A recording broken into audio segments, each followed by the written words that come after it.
Bonjour à tous, vous connaissez le rendez-vous désormais tous les matins. On se retrouve pour un CQFR. On va décrypter ensemble l'actualité basket. Je suis rejoint par Shai. Shai, comment ça va?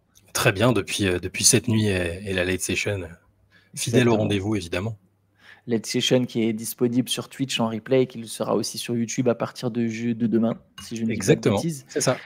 Shai, on va parler un peu de NBA. On ne parle pas Ouais. toujours de NBA en ce moment, Bah, mais là il, pour le il coup, s'est passé des choses pour une fois. ouais, alors des choses, faut le dire vite, mais il y a eu deux Quand signatures, même. c'est vrai quand même. Deux signatures cette nuit. Annoncé cette nuit, une qui était pressentie depuis un moment. Je propose qu'on commence par celle-là, c'est celle de Christian Wood aux Los Angeles Lakers, pardon. Ouais. Il y a quelque temps, ça aurait pu être une recrue très conséquente. Là, bon, là, c'est un joueur qui vient compléter l'effectif juste avant le camp d'entraînement. Mais est-ce que tu sens une potentielle bonne pioche derrière la venue de Christian Wood, qui est quand même un gars qui tournait à 17 points et 7 rebonds, si je dis pas de bêtises, quelque chose comme ça, Quasiment la 17 points, saison ouais, dernière. l'année dernière. Mais Est-ce que je vais répondre, je vais dire que oui, c'est une bonne pioche. En tout cas, tu sais, c'est le type d'opération, comme ils disent, low risk, high reward, c'est-à-dire faible risque financier engagé et grosse récompense potentielle, parce que c'est un joueur qui est extrêmement talentueux offensivement, mais c'est aussi un joueur qui a instable dans le sens qui a souvent changé de franchise et qui a jamais vraiment réussi à se fixer sur la durée. Mais là, pour 2 ans, 5,7 millions de dollars avec la deuxième année en player option, bah, le risque, il est pas. Au pire, ça marche pas et ils n'auront pas hypothéqué une partie de leur avenir pour Christian Wood, qui, je pense, était peut-être. Faudrait que je regarde la liste. Hein. Je dis ça comme ça de tête, mais c'était peut-être le free agent restant le plus talentueux de tous ceux qui étaient encore, qui sont pas signés encore. Je pense. Hein. À 28 ans en plus, avec les stats que tu as évoquées, il remplit un besoin pour les Lakers à l'intérieur. Ils étaient très mauvais à 3 points l'année dernière. Je crois que c'était la 25e adresse à 3 points de toute la ligue en saison régulière. Lui, ça fait 4 ans qu'il shoot à. Si tu cumules tout, il est à 38%. Donc, il a plein de lacunes hein, en défense. On ne parle même pas d'un défenseur en dessous de la moyenne, même au-delà de ça. Hein, il y a ces anciens dirigeants qu'on parlait de lui comme une catastrophe ambulante en défense. On sait qu'il a souvent eu des soucis de ce côté-là. Mais dans le contexte des Lakers, donc d'une équipe qui est déjà bien formée, qui a un noyau qui est en place, et avec le peu de risques que ça représente et le fait qu'ils attendent moins de lui que ce qu'attendait par exemple Dallas, je pense, bah, j'ai envie de te dire plutôt bonne pioche quand même. Ça ressemble à quelque chose d'intéressant. Je trouve, moi, il y a un truc que je trouve particulièrement un bon point, c'est que Christian Wood en attaque, il peut reproduire, entre guillemets, ce que fait Anthony Davis. Il ne peut pas le faire dans les mêmes proportions qu'un Anthony Davis superstar et flamboyant, mais voilà, on sait qu'Anthony Davis, c'est un joueur qui se blesse souvent. Quand il n'est pas là, ça pourrait pousser les Lakers à jouer différemment parce que il te manque ton intérieur capable de mettre des points. Christian Wood, lui, les matchs qu'Anthony Davis ne va pas jouer, il va passer de rôle de remplaçant qui joue peut-être 10 minutes certains soirs à rôle de titulaire qui va en jouer 35 et il va aller mettre ses 20 points tous ces soirs-là. Il va les mettre, il a une facilité à mettre des points, tu l'as dit. Et du coup, voilà, il a ce profil intérieur longiligne, athlétique, capable de shooter à 3 points. Il est même plus adroit qu'Anthony Davis à 3 points. Par contre, 27 ans, joueur athlétique, dans son prime, avec ce profil capable de mettre des points, c'est presque, en fait, c'est un red flag, tu vois, de te dire, mais comment ça se fait que ce gars-là, il est toujours disponible? Ah bah l'explication elle est ultra simple. Hein. Ouais. J'écoutais Tim McMahon d'ESPN qui est insider des Mavs. C'est ce que je disais tout à l'heure. C'est lui qui citait le dirigeant. Donc là, son interlocuteur lui dit pourquoi ça n'a pas marché à Dallas et avant. Il dit pour la même raison que ça n'a pas marché à Houston, à Détroit, à New Orleans, à Milwaukee. Le garçon est indéniablement très talentueux offensivement, mais tous les coachs qui l'ont eu n'en veulent plus. Et Jason Kidd n'en voulait pas non plus quand ils ont fait le trade pour le recruter. Ça n'a jamais cliqué entre eux. Il y a des soirs où il joue extrêmement bien en attaque, mais comme me l'a dit un dirigeant des Mavs, donc c'est là qu'il le cite, ce n'est pas qu'il est mauvais en défense, c'est qu'il est P plein d'étoiles, Ouais. censuré, catastrophique. Donc, et qui ne veut pas faire les efforts. Voilà. Oui, parce que, en fait, moi, je trouve que des fois, il y a des traits qui sont un peu vite tirés sur des joueurs qui seraient pas bons en défense, tu vois. Notamment des intérieurs scoreurs. Je trouve que trop vite, on a l'impression de plus pouvoir, de pas du tout savoir comment les utiliser. Mais bon, si un mec il est bon en attaque, un intérieur par exemple qui est bon en attaque, ok, mauvais en défense, mais il a au moins un comportement super pro et c'est un mec cool, tu peux l'avoir dans. Je sais pas, Greg Monroe, il a eu des saisons en 6e homme qui étaient intéressantes en fait. En Ouais. sortie de banc, même pas 6e homme, mais juste 15 minutes. En fait, c'est des mecs vraiment sur certains matchs, ils peuvent t'apporter. Je trouve qu'ils sont un peu trop vite un peu trop vite envoyé au placard, quoi. Par contre, le truc qui est vrai, c'est pareil, je trouve qu'on en fait un peu trop sur les two-way players. Bien sûr qu'il faut avoir des two-way players si tu veux viser le titre, c'est quand même l'objectif des Lakers. Les Lakers ont besoin de mecs qui sont capables de se donner des deux côtés du parquet, mais même les équipes championnes, elles n'ont pas que des two-way players. Par contre, et c'est là où on en vient à ce que tu as commencé à dire, elles ont des mecs qui font tous les efforts en défense. Même si c'est des mauvais défenseurs, il y a des efforts. Tu essayes de compenser tes lacunes physiques, tes lacunes défensives en donnant à fond, quoi. Et te donner à fond, c'est déjà 50% du boulot en défense. Et le problème chez Christian Wood, c'est ça, c'est qu'en fait, il se donne pas à fond. Et du coup, moi, je me dis, c'est une très bonne recrue pour la saison régulière, mais en playoff, ça va vachement dépendre de son attitude. Si le gars, il continue à faire pas d'efforts, parce que quand tu fais pas d'efforts, tu deviens vraiment une cible, quoi. C'est-à-dire que tu peux mettre, toi, un panier toutes les 2 possessions, mais si tu fais 0 effort, des attaques intelligentes à ce niveau, tu vas être constamment ciblé d'une manière ou d'une autre et tu vas concéder point sur point, et que tu marques 20 points, on n'a rien à faire parce que tu vas en concéder 40. Et du coup, si lui, il fait pas d'effort, je pense que ça va être comme Montrezl Harrell, comme Hassan Whiteside, ces mecs-là, il va pas jouer 1 minute en playoff, en fait. C'est là que ça va être intéressant de le voir dans un contexte où ça défend correctement. Normalement, les Lakers avec Anthony Davis et même sur la deuxième partie de saison dernière, je trouve que ça défendait bien. Et alors, à contrario, à Dallas, ça défendait très mal l'année dernière, alors qu'un an avant, c'était mieux. Et il est incapable de. Là, ça se voit beaucoup plus encore dans une équipe qui a déjà des difficultés en défense. Quand il est sur le terrain, il apporte rien de ce côté-là. Et donc là, je suis curieux, peut-être qu'aux Lakers.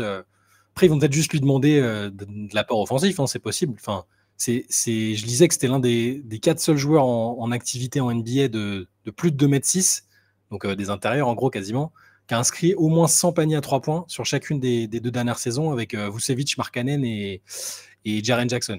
Donc le gars, il va apporter ça, il va stretch, il va shooter.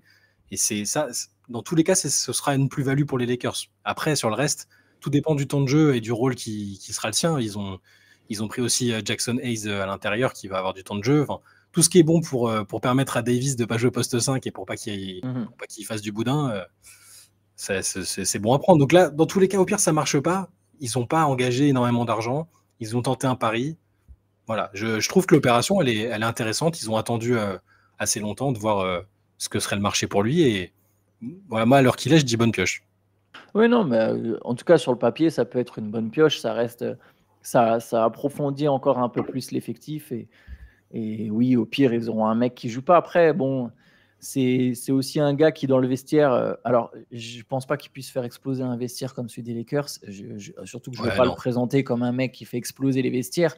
Mais par contre, lui, il peut avoir des états d'âme. On voit que des fois, les états d'âme, ça peut perturber certaines équipes. Je dis pas que c'est ce qui va arriver. Surtout que pour le coup, pour ce qui est de faire des efforts, c'est la première fois que Christian Wood il va vraiment jouer avec une équipe pour le titre. Il a besoin de relancer sa carrière. Ça peut être 2 sources de motivation pour vraiment se bouger. Parce qu'en vérité, sur son profil physique, il pourrait être un défenseur correct, en fait. Bien sûr. Et il y a des moments à Dallas où il l'a été. Je trouve que il y a eu des relations un peu particulières avec les Mavs, en fait. Avec Jason Kidd. Jason Kidd, quand ça ne va pas avec un joueur, c'est très compliqué. On le sait, c'est un de ses problèmes en tant que coach NBA. Et il y a certains gars, quand ça va pas avec un coach, ils en branlent pas une, quoi. On peut le dire comme ça. Je pense que c'est ce qui est notamment passé pour Christian Wood de la saison dernière. Mais oui, je suis d'accord. Potentielle bonne pioche pour les Lakers. Allez, une autre signature, beaucoup plus anecdotique, je pense, celle de Danny Green aux Sixers. Danny Green qui revient à Philly. Ouais, tu disrespectes la génération 87. Là. Est-ce que ça peut être un cadre de vestiaire à Philly? Ça peut être intéressant. Ça peut être ça évidemment, il y a une relation existante avec Nick Nurse déjà. Il connaît les Sixers parce qu'il y était il y a 1 an et demi, en gros, avant qu'il le. Ouais, c'est ça, il y a 1 an et demi, il s'est blessé, après il n'a pas rejoué. C'est très bien pour le vestiaire. Sur le terrain, je suis d'accord, je pense qu'il est un peu à bout de souffle, notamment parce qu'il a eu cette blessure au genou il y a 1 an et demi et qu'après, depuis, Memphis n'a pas été très, très utilisé ou ça n'a pas bien fonctionné. Après, il l'avait coupé, il avait fini à Cleveland.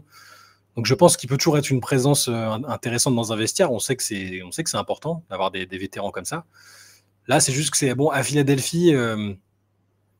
Quel Sixers il va retrouver aussi, c'est ça. Dans quel contexte là on est toujours en plein milieu du truc avec Harden. Il n'y a rien qui est résolu. C'est anecdotique et ça peut, dans un autre contexte, ça pourrait ne pas être anecdotique. C'est pas une mauvaise signature, je pense. Il a peut-être encore en lui quelques bonnes minutes où il est capable d'être toujours l'un des meilleurs shooters dans le corner de la NBA. Pareil, une autre stat que je lisais après sa signature, c'est depuis 2009 et donc son arrivée en NBA, c'est le troisième joueur le plus prolifique sur les paniers à 3 points dans le corner derrière PJ Tucker et Trevor Ariza. Donc c'est quand même pas rien. C'est un joueur qui a gagné 3 titres aussi, donc il a la culture de la gagne. Après, sur le terrain en tant que tel, je sais pas. Ouais, je vois pas ce que je peux vraiment rajouter de plus. C'est effectivement un 3&D classique intéressant à associer à Embiid. Je suis plus sûr qu'il ait le côté D sur le 3&D, donc bon, ça reste surtout un 3. Mais bon, voilà, si effectivement il y a quelqu'un qui peut être le relais de Nick Nurse, voilà, tu as mentionné sa relation avec Nick Nurse, ils ont gagné un titre ensemble. S'il peut être le relais de Nick Nurse un peu dans le vestiaire, bon, ça peut toujours faire du bien, mais j'avoue que je fais pas des masses sur cette signature qu'il a pour le coup. Je trouvais beaucoup plus une signature de fin d'été que celle de Christian Wood, où il y avait un potentiel pour que ce soit un peu plus. Ouais. Bon, pas une signature, mais une nouvelle importante, même si c'est une mauvaise nouvelle pour les Pélicans, c'est la blessure de Trey Murphy au ménisque. Donc ça signifie rééducation, genou, toujours rééducation, potentiel longue rééducation. Et voilà, la saison n'a pas commencé, on perd déjà des plumes du côté des Pélicans. C'est triste. Bah, alors, on va espérer que l'opération soit pas nécessaire. Ça arrive parfois qu'une rééducation soit suffisante. Dans tous les cas, ça lui fait manquer là à partir de maintenant quasiment 2 mois normalement. Donc il va rater la préparation, enfin le training camp et probablement le début de la saison. Et si par contre il y a opération, comme tu disais, là c'est plus, il va rater les premiers mois de la saison carrément. Et c'est très dommage parce que dans la saison très très compliquée qu'ils ont eue l'an dernier, avec l'absence de Zion, le début canon et derrière la descente, ça a été une vraie révélation, je trouve. On l'avait déjà vu bon lors de sa saison rookie, mais là en tant que sophomore, il a été. Franchement, je pense, c'est pas abusé de dire que c'est un des meilleurs shooters de la ligue déjà aujourd'hui, je pense. Il a que 23 ans. L'an dernier, il shootait à 40% à 3 points, quasiment 15 points par match. En catch and shoot, il est redoutable. C'est un super joueur dont on n'a pas encore vu, à mon avis, le plein potentiel. Et j'espère pour les Pelicans qu'il n'y a pas besoin d'opération et qu'il va revenir assez rapidement. Dans tous les cas, il a que 23 ans, donc c'est un membre de l'équipe pour l'avenir, ça, il n'y a aucun souci.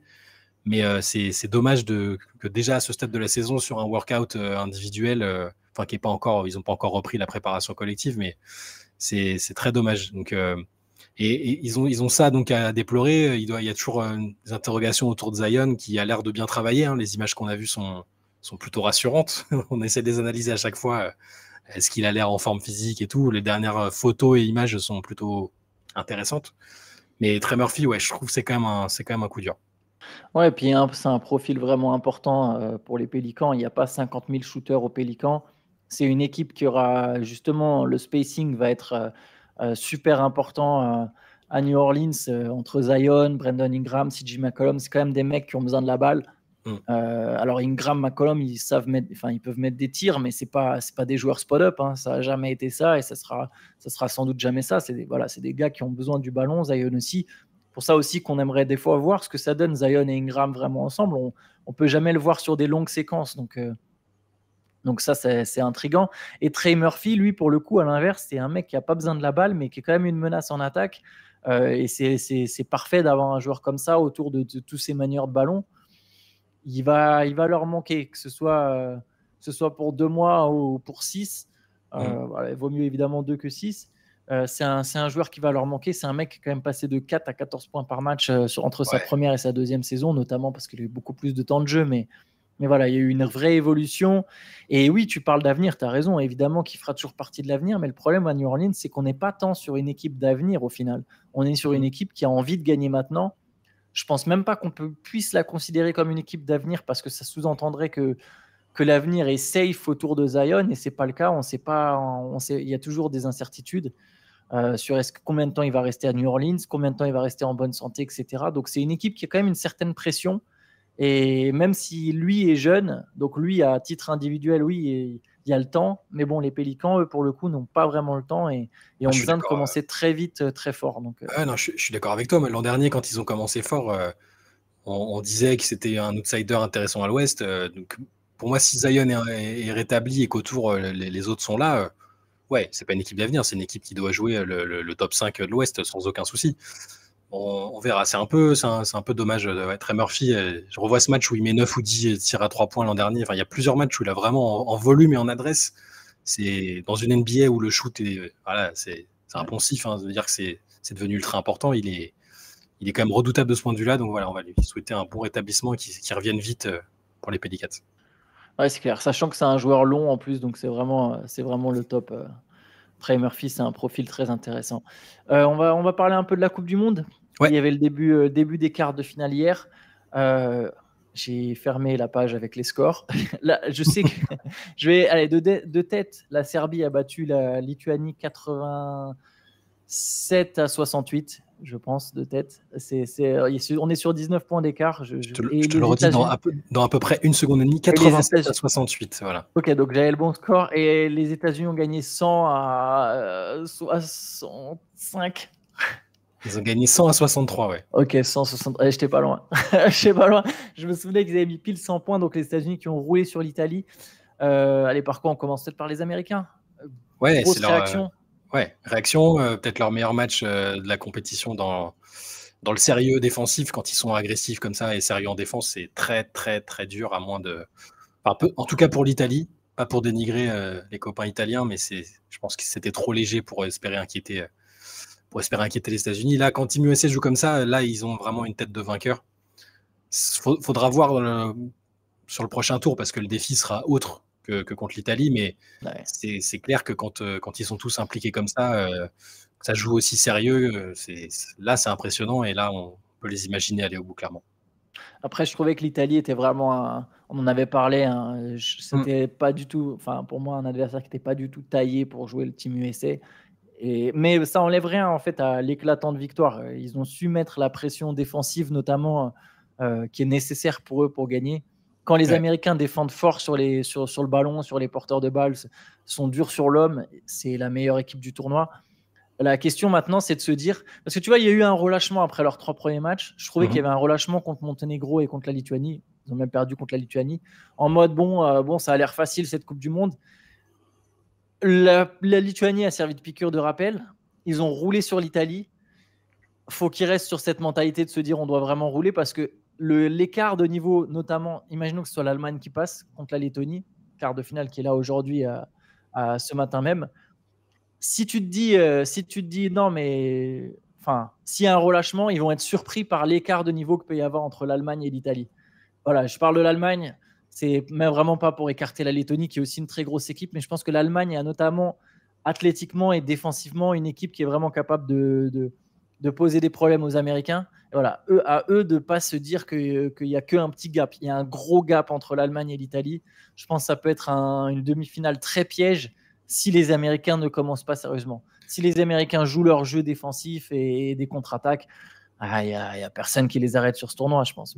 Tu sais, je pense que même la Lettonie, c'est dangereux, en fait. Oui, non, mais aussi. Parce que je suis d'accord, l'Allemagne est favorite, voire archi-favorite, mais bon, les Lettons ont montré qu'il ne fallait pas du tout les prendre à la légère. Les Français et les Espagnols l'ont constaté violemment. Mais oui, je suis complètement d'accord. Le gap, il est important. Et quel que soit le vainqueur, je pense qu'ils ne pourront pas jouer comme ils ont joué contre le Monténégro et la Lituanie. Parce que aussi bien l'Allemagne que les Lettons, ça peut shooter fort. Et on a vu que les Lituaniens, leur début de match contre les États-Unis, là, quand ils commencent à rentrer à 3 points, ça peut vite être compliqué. Mais oui, je suis d'accord. Là, on a vu le meilleur visage de Team USA. Et s'ils jouent comme ça contre tous les adversaires qui viennent, à voir si c'est le Canada ou la Slovénie à un moment, c'est des équipes particulières. Mais je pense que là, en tout cas, on a vu la preuve que c'était peut-être qu'un accident et qu'ils sont vraiment focus et qu'ils peuvent aller au bout là. Non, clairement, c'est une équipe, ça reste les grands favoris de la compétition, je pense, là, à l'heure actuelle. Derrière, donc le match, on n'a pas parlé du match de la Serbie qui a battu avec la manière la Lituanie. Très belle Serbie, très belle équipe de Serbie, super collectif. Un Bogdanovic extraordinaire. C'est très plaisant de voir cette Serbie-là. La Serbie qui, au final, Voilà, on en parlait hier, qui est forte quand on l'attend pas. Et dès qu'elle est présentée parmi les favoris, elle se plante un peu. Là, voilà, là, elle était moins attendue sur cette compétition. Elle est en demi-finale. Franchement, je l'insiste, en jouant du beau basket. Il y a beaucoup de QI basket dans cette équipe et il y a un Bogdanovic qui est toujours monstrueux à chaque fois qu'il débarque en FIBA, quoi. Bah, tu sais, on a pas mal, enfin, on a disserté en long et en large sur ce qui n'a pas été pour l'équipe de France, etc. La Serbie, alors l'Espagne a un degré moindre parce qu'ils sont éliminés, mais tu sais, le fait que ces équipes-là aient des repères et une identité de jeu qui varient pas ou peu selon les compétitions, les profils des joueurs restent à peu près les mêmes, leur formation, tout ça, c'est un sujet plus large, hein, mais là, sans Jokic, qui est peut-être le meilleur joueur du monde à l'heure actuelle, ils ont réussi à déployer des, des trésors de collectif avec Bogdanovic qui s'est transformé en Jordan, qui est incroyable en FIBA aussi. Hein, et même autour, franchement, les autres joueurs ont vraiment très très bien joué. Il n'y a pas eu photo contre la Lituanie. Tu as raison, les Serbes, quand on les attend, ils déçoivent, et quand on les attend pas, ils sont là. Ouais, en tout Il y cas, aura une grosse demi-finale contre ou le Canada ou la Slovénie, ça va être fort. Exactement, j'allais dire voilà, que derrière, ils vont quand même jouer une équipe très solide. Aujourd'hui, le programme, c'est donc Allemagne-Lettonie à 10h40. Gros match, on Ouais. suivra ça évidemment, on sera devant. Et ensuite, on aura l'affiche du jour qui est assez exceptionnelle entre le Canada et la Slovénie. Luka Doncic contre le Canada. Alors, j'ai pas envie de résumer la Slovénie à Luka Doncic, mais voilà, on a un bon petit duel Doncic-Gildeus Alexander. Ça, c'est à 14h40, si je dis pas de bêtises. Je Le crois que tu deuxième ne dis pas de quart, bêtises. je crois que c'est ça les horaires. Ouais, 10h. Non, pardon. Alors, c'est 10h45, 14h30. Ça jouait sur les minutes. Mais ça, c'est pour les deux matchs du jour. Et on les débriefera évidemment ensemble demain. On fera un point complet sur ces deux affiches et sur la suite de la compétition. Et bah, écoutez, sur ce, Shai, on va pouvoir se laisser. Yes. Je vous dis une bonne journée à tous. Ciao. Bonne journée. Ciao.